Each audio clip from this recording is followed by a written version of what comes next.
Chapitre 50. Le pouvoir et l'argent.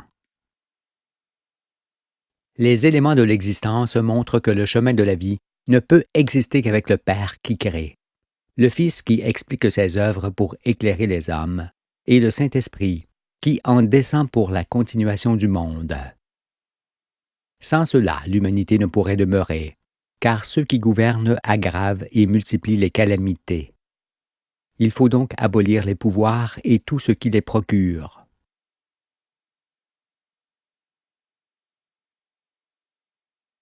Les effets du pouvoir. Jusqu'à présent, vous pensiez tous que la vie des êtres humains ne pouvait se concevoir sans pouvoir et sans argent. Alors nul ne s'apercevait que ces derniers sont les instruments de Satan, qui fascinent et détruisent le monde. Mais aujourd'hui, où vous naissez de Sion, il vous apparaît qu'il en est bien ainsi. C'est pourquoi il faut en débarrasser la terre et les esprits, afin que, par leur entière disparition, le royaume devienne réalité. Qu'est-ce que le pouvoir, sinon imposer sa volonté à autrui? Il est certain que celui qui ne parvient pas à imposer sa volonté à l'homme n'a aucune autorité sur lui. Or, puisqu'on ne peut contraindre l'homme que par la duperie, la menace ou la force, il s'avère que tout pouvoir de l'homme sur l'homme est une infamie. Beaucoup le voient maintenant, et c'était pour vous en protéger que vous ne cessiez d'évoquer la démocratie, comme étant la guérison des nations et le but qu'elle devait toutes atteindre. Mais un tel désir ne pouvait être satisfait. En effet, lorsque vous faisiez l'éloge de la démocratie, évoquiez-vous un esprit bienveillant, vous délivrant de la servitude, de la rançon et des autres méfaits. Vous restituait-il les meilleures terres que la classe riche s'était octroyées depuis des siècles? Empêchait-il l'abattage des forêts, le trafic des animaux et les cruautés commises sur eux au nom de la science des hommes? Mettait-il un terme à la dévastation de la terre, aux pollutions, aux immondices, et pouvait-il arrêter le démantèlement de l'ordre originel provoqué par les scientifiques? Cet esprit démocratique, au-dessus de tout autre pouvoir, interrompait-il la prolifération des pauvres que les nations industrielles ont assujettis et dépouillés? Était-il aussi en mesure de dissiper les ténèbres, de chasser les funestes religions et de faire disparaître à jamais les injustices, la misère, la dissension et la guerre? Était-ce ce qu'il réalisait, ou fallait-il attendre encore un peu? À cause des calamités qui se multiplient, chacun peut voir alors que l'argent, le pouvoir, les autorités sont les sources de la force destructrice de la terre. On comprend toutefois que plus les hommes s'éloignaient de la vérité dans les ténèbres, plus ils avaient besoin de chefs pour vivre et de leurs lois forcément. C'est pourquoi beaucoup disent que c'est de tout temps que les autorités orientent et organisent la vie de tous selon leurs préceptes et leurs traditions, et que cela ne cessera jamais. Moi, je réponds que cela cessera, parce qu'aujourd'hui vous connaissez toute la vérité et le sort que Dieu réserve à ceux qui se sont élevés. Je vous le dis, avec la connaissance et la loi de Sion, les princes des ténèbres qui vous gouvernent ne suppléeront plus le Créateur, car, montrés aujourd'hui en spectacle par le Fils de l'homme, ils vont disparaître conformément à ce qui leur fut annoncé. C'est pourquoi c'en est déjà fait de ceux qui vous crient « Passe ici et pas là, fais ceci et non cela, couche-toi, c'est l'heure, lève-toi et travaille. » C'en est fait, vous dis-je, car on ne commande pas les représentants de la divinité sur la tête, desquels seul Dieu, leur Créateur, peut régner. Bien qu'elle s'attribue la parole et s'arroge le pouvoir, la race des chefs de peuple, des trafiquants, des riches, des conquérants, des religieux, des scientifiques et des militaires est révolue à jamais. Elle disparaîtra pour que chacun de vous puisse trouver sa place et sa liberté au sein de la société. Alors, les grands-parents redonneront la main à leurs petits-enfants et ne seront plus abandonnés dans les coins, comme des objets hors d'usage. Et les enfants ne seront plus considérés comme de l'argile que l'on pétrit à la forme que l'on veut et que l'on fait cuire ensuite au feu du mensonge. Les sacrilèges ne seront plus que des souvenirs du premier monde. On parlera de ceux qui régnaient cependant, mais seulement pour se souvenir de la muraille de la honte qu'ils bâtirent et que le Fils détruisit.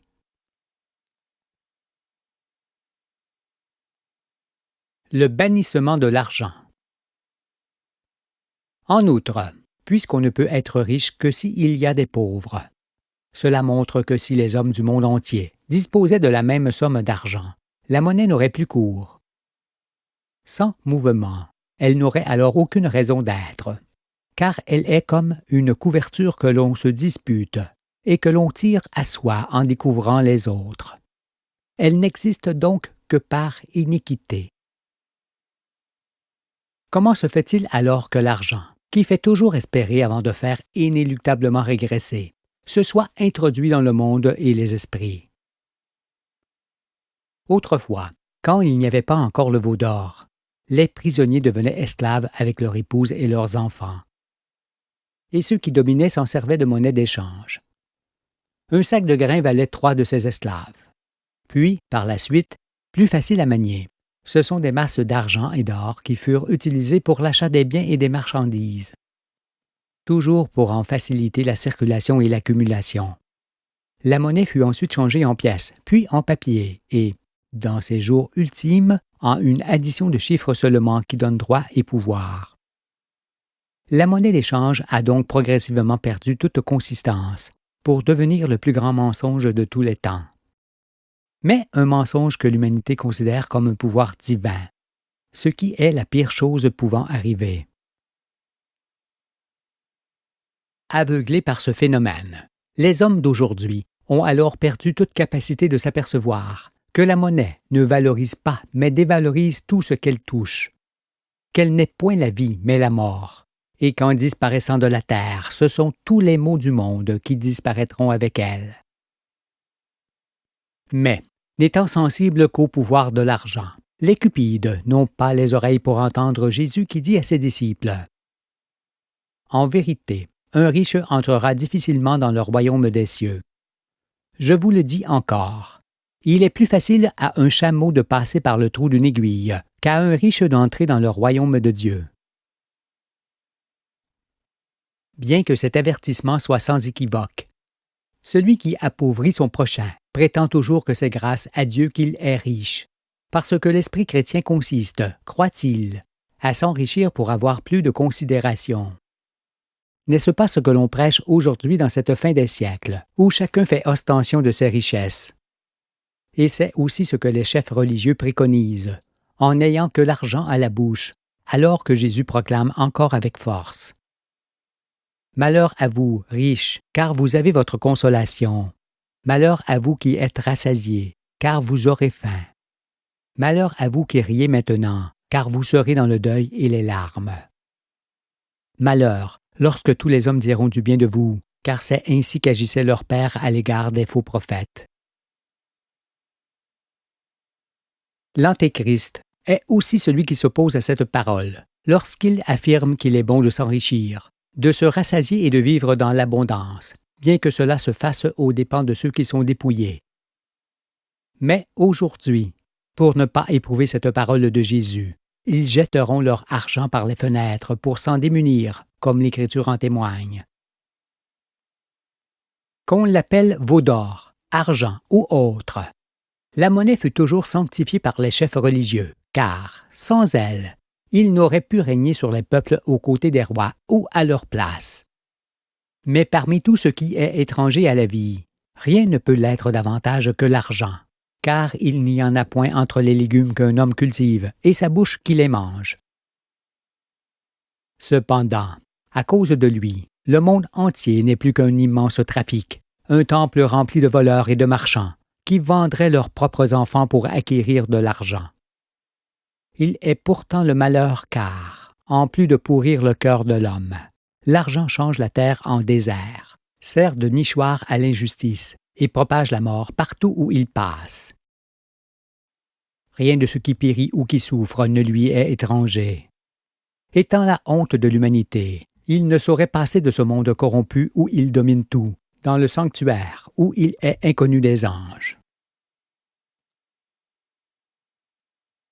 La valeur absolue de toute chose, c'est la vie, et non l'argent. Mais puisque cela échappe au plus grand nombre qui inverse la réalité, en donnant à l'argent valeur de vie, malgré les destructions qu'il opère, et puisqu'il l'élève au ciel en ne le mettant pas en cause des maux du monde et de l'irrespect de la personne humaine, alors ce grand nombre périra à cause de lui. Il ne sauvera aucun de ceux qui en sont couverts, ni petits ni grands. Après avoir mis votre cœur dans ce qui vous perd, comme le font ceux qui ne pensent qu'à s'enrichir pour combler leurs déficiences, pourrez-vous encore entendre cette autre parole de l'Écriture, en Jacques? À vous maintenant, riches, pleurez et gémissez, à cause des malheurs qui viendront sur vous. Vos richesses sont pourries, et vos vêtements sont rongés par les teignes. Votre or et votre argent sont rouillés, et leur rouille s'élèvera en témoignage contre vous, et dévorera vos chairs comme un feu. Vous avez amassé des trésors dans les derniers jours. Vous avez vécu sur la terre dans les voluptés et les délices. Vous avez rassasié vos cœurs au jour du carnage. Vous avez condamné, vous avez tué le juste, qui ne vous a pas résisté.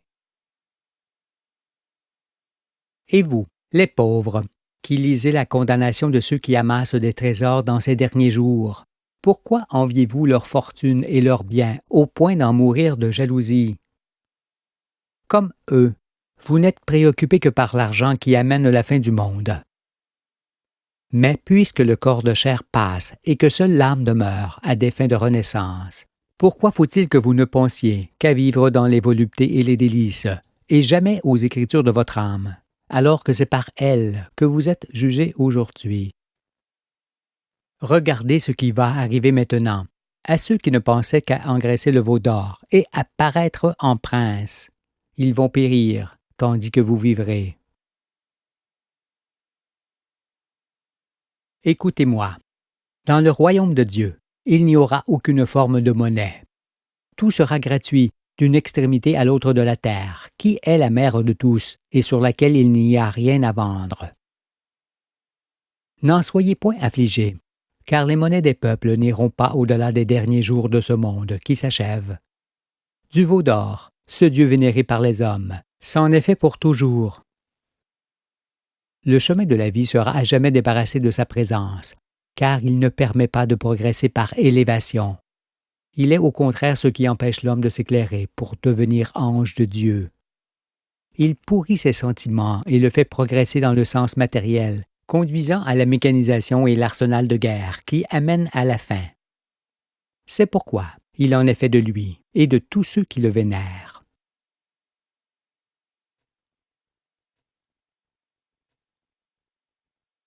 Le rétablissement de la liberté. La connaissance de la vérité dissout tout pouvoir, toute autorité, toute puissance, toute domination, et annule leur raison d'existence. C'est pourquoi, à vous les circoncis de cœur, je vous annonce que vous êtes désormais libres comme le sont les oiseaux du ciel. Et personne ne pourra plus vous enlever cette liberté que chaque être reçoit à la naissance. Car, contrairement à ce que l'on vous faisait croire, il n'y a pas plusieurs sortes de liberté. Il n'y a que la liberté originelle qui était celle des hommes des commencements, et que vous retrouverez dans le royaume en pratiquant la loi de la nouvelle alliance. Pour la première fois, oreilles humaines entendent dire que la liberté est originelle, unique et inconditionnelle. N'en ayez pas peur et ne tremblez pas de frayeur devant elle, car elle ne vous empêchera pas de pourvoir à vos besoins, ni d'avoir un toit, une épouse et de joyeux enfants. Ne soyez donc pas tout frémissant de crainte à la pensée de vivre libre, et de n'être plus esclave de l'argent et de ceux qui vous imposent leurs lois. Non, ne redoutez pas de faire bientôt tout ce qu'il vous plaira, et de ne plus agir comme des instruments commandés à distance, car, avec vos semblables, vous saurez toujours faire ce qui vous convient. Alors, je vous le dis, lorsque vous aurez respiré ce nouveau parfum de liberté, vous saurez combien vous étiez esclave dans ce premier monde. Pour vous représenter cette indépendance, il suffit d'imaginer la terre débarrassée de ceux qui dominent. C'est l'Éden retrouvé, Ce sont les nouveaux cieux dont parle Jean dans l'Apocalypse, et où figurent toujours les saisons qui n'auront jamais de fin. Les plantes pousseront toujours et donneront encore leurs fruits. Les poules donneront leurs œufs, les moutons leur laine, et aucun d'entre vous ne perdra les gestes de vie. Vous redeviendrez robustes, et la maladie ne vous emportera plus. Croyez cela, même si la fatigue qui vous brise à cause de la servitude ne vous permet pas encore de le saisir pleinement. Dans l'attente de cette nouvelle terre qui arrive, et pour mieux sonder ce qu'étaient vos pensées et vos agissements, interrogez-vous. Lorsque vous réclamiez la liberté, la justice et la paix des peuples, est-ce la liberté originelle, la justice du ciel et un monde sans pouvoir, sans argent et sans armes que vous réclamiez à grands cris? Il n'en est rien. Car nul ne pouvait exclure de ses pensées l'existence même de l'argent, ni le fait que quelqu'un dispose à leur guise de la vie de tous. Vous faisiez confiance à l'homme. Si toutefois vous persistez dans cette voie, faites-lui donc confiance jusqu'à la fin. Après quoi, vous changerez d'avis, si toutefois il vous est permis de faire partie des rescapés avec de telles pensées.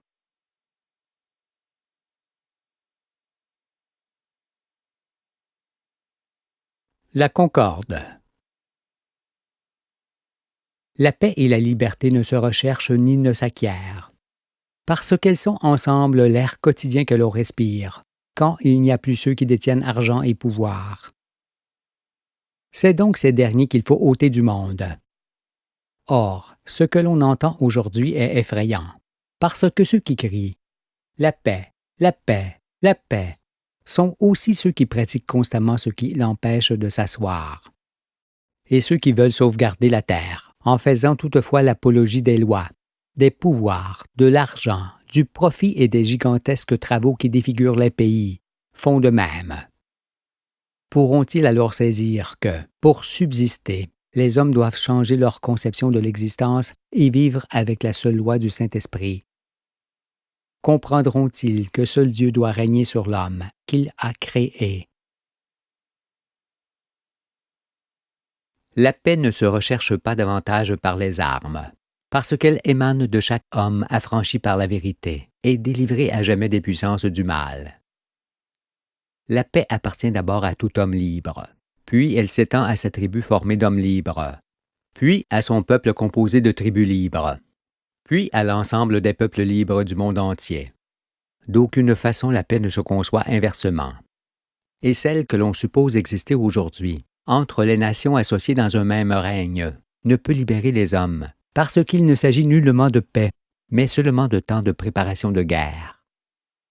Je vous le dis encore, tant que ce sont des hypocrites et des fanatiques qui règnent sur les peuples et le monde à la place de Dieu, la fraternité entre les hommes ne peut nullement devenir réalité. Il est également manifeste que la paix ne s'obtient, ni ne se maintient par la force, le mensonge, la domination, l'occupation ou la menace de répression. Non, la paix ne marche qu'avec la liberté originelle de toutes les créatures qui, étant libres, ne peuvent nullement être en conflit.